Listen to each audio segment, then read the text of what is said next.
নিজের লোকসভা কেন্দ্রে কর্মী সম্মেলন করলেন প্রদেশ কংগ্রেস সভাপতি তথা ভারতবর্ষের কেন্দ্র সরকারের বিরোধী দলনেতা অধীর রঞ্জন চৌধুরী। আজ অর্থাৎ সোমবার বেলা 4টের সময় সালার থানার কাছে একটি বেসরকারি লজে উক্ত কর্মী সম্মেলন অনুষ্ঠিত হয়। উক্ত কর্মী সম্মেলন অনুষ্ঠানে উপস্থিত ছিলেন ভরতপুর বিধানসভার প্রাক্তন কংগ্রেস বিধায়ক কমলেশ চ্যাটার্জি সহ সালার ব্লকের কংগ্রেস দলীয় নেতৃত্ববৃন্দ থেকে কর্মীরা।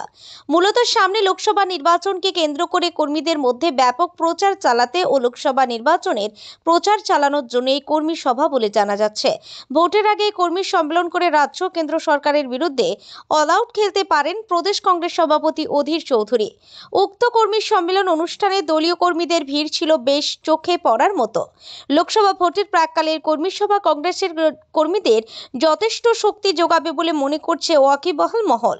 মানুষের সুবিধার্থে এই প্রথমবার কান্দি মহকুমায় নতুন ভাবনায় নতুন মোড়কে আপনার সালার শহরে এসেছে আপনাকে সুস্বাস্থ্যের পরামর্শ দিতে Meditrust diagnostic and imaging centre. 500 টাকা দিচ্ছে আর 1000 টাকা দিচ্ছে, 2000 টাকা খরচ হচ্ছে প্রত্যেক মাসে তারা পায়। আজকে পশ্চিমবঙ্গের অবস্থা কি? খোকাবাবু যে মমতা ব্যানার্জির ভাতিজা, সে বলছে আমার লোকসভা এলাকায়, মানে খোকাবাবুর লোকসভা এলাকায় সে বিধবা ভাতা দিবে। সরকারি পয়সা নয়, নিজের পয়সা। ৭৬,০০০ লোককে কোথা থেকে আসছে টাকাটা বলুন? কোথা থেকে আসছে এত টাকা? সরকার দিতে পারে না, তুমি কোথেকে দিচ্ছ? আজ দিতে পারবে না, পশ্চিমবঙ্গের সবাইকে দিচ্ছ না কেন? প্রত্যেকটা গ্রামে বিধবা ভাতা বাধ্য করার জন্য মানুষ দৌড়াচ্ছে, দারিদ্রতার জন্য মানুষ বারবার করে দাবি করে বিধবা ভাতা বার্ধক্যভাতা বন্ধ হয়েছে, দেওয়া হচ্ছে না। তাই মানুষের মধ্যে যে ক্ষোভ আছে, যে যন্ত্রণা আছে, সেগুলোকে তাদের মনে করে দেওয়া দরকার।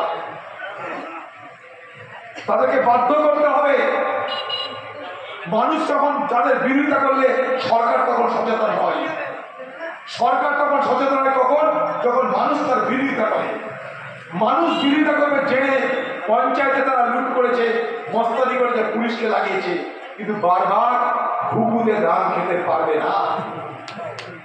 আগামী যে লোকসভা ভোট, সেখানে কেন্দ্রীয় বাহিনীর বন্দোবস্ত করা হবে, লিখে নিন আমার কাছে। প্রতিটা বুথে কেন্দ্রীয় বাহিনী থাকবে।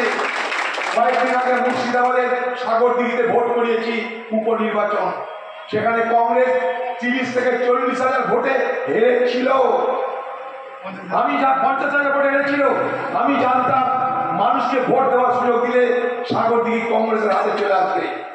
তাই আমি প্রথম দিনই নির্বাচন কমিশনের সাথে দেখা করে সেখানে পর্যাপ্ত বাহিনীর ব্যবস্থা করেছিলাম।